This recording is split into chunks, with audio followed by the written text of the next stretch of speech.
On a aussi le tifo plus classique avec les voiles. Combien aujourd'hui une voile coûte en moyenne? Entre 12 et 15 000 euros. Et comment elles sont, la genèse d'une voile, comment ça se passe? La conception est la même. La fabrication prend moins de temps, c'est pas toi qui l'a fait. C'est le maître voilier. Le maître voilier, c'est son métier c'est le maître voilier de bateau en fait.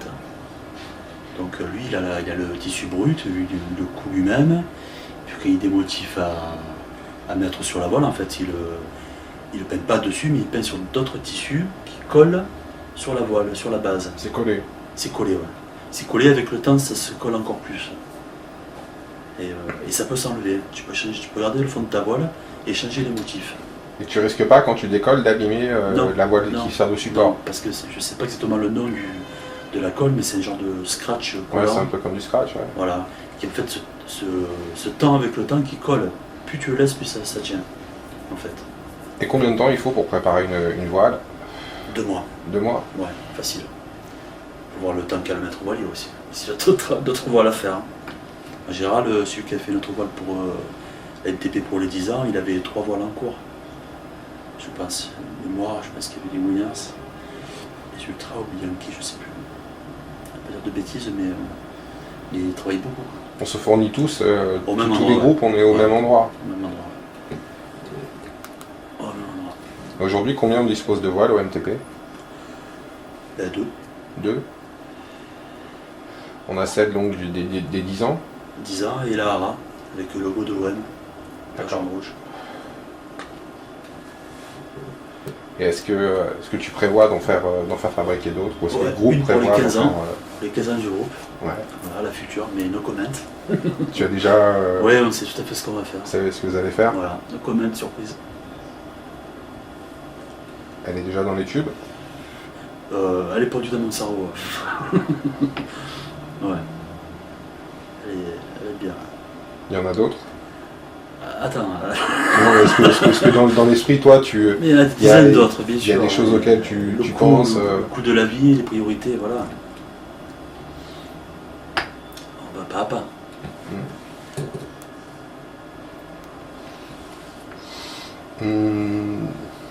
Qu'est-ce qu'on pourrait aborder d'autre?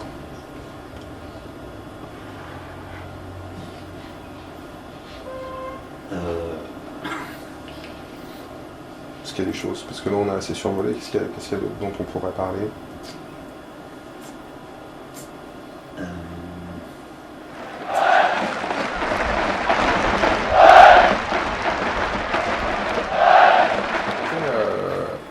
Quand tu prépares un tifo papier, il y a toujours un truc qui est assez impressionnant, c'est que tout est bien placé. Est-ce que tu as un plan précis du stade où tu sais à quel endroit il faut mettre les feuilles blanches, par exemple, je sais pas, quand on écrit OM ou quand on fait des drapeaux? On l'avait vu il y a quelques années contre Paris avec un tifo avec toutes les nations représentant le côté cosmopolite de la ville de Marseille. Comment ça se passe? Est-ce que vous avez un plan précis du vélodrome pour savoir quelle feuille mettre à sous tel siège? Ouais, comme à l'école, on a compté les sièges. Ouais. On a fait un plan, ça sort de base, et puis on l'agrandit au bon vouloir. Et en fait, il y a 2 techniques. On peut le faire sur ordinateur, on colorie les sièges par un, c'est long. Ou alors on le fait à l'ancienne, c'est ma technique préférée en fait.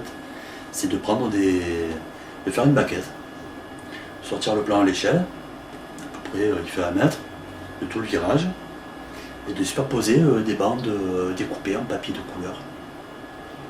Voilà, on faisait ça avec notre ancien capot, et c'est une très bonne technique qui a mis au point. Moi j'aime bien parce qu'elle est là, quoi, elle est devant toi, et tu peux jouer avec les bandes, tu superposes, du découpage, quoi, c'est du bricolage, et on met dessus comme ça, et quand c'est bon, on met une feuille de calque, on retrace les bandes à l'échelle d'un centième, sur le centimètre.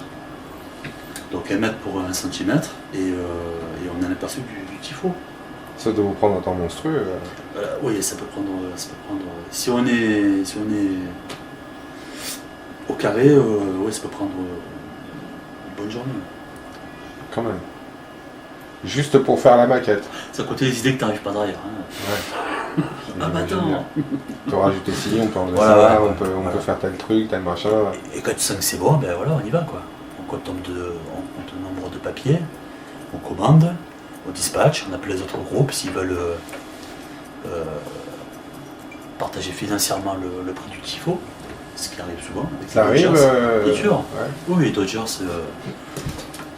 Ouais, Dodgers et NTP, on est dans la même tribune, donc effectivement, Oui. il peut y avoir beaucoup de connivence, mais Oui, les fanatiques. est-ce qu'il arrive, ouais, les fanatiques aussi, Ouais. mais est-ce qu'il s'est déjà arrivé dans l'histoire récente d'avoir un tifo qui soit décidé par tous les groupes de supporters, virage nord, virage sud, unis, ouais. Oui, on va se voir mutuellement, oui.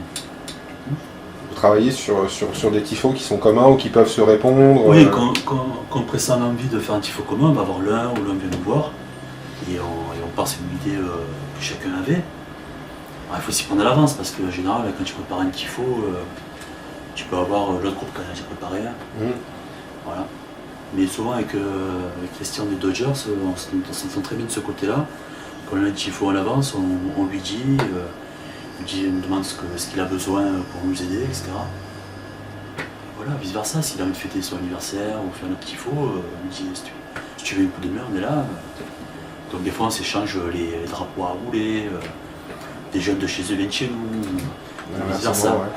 Voilà, ça va.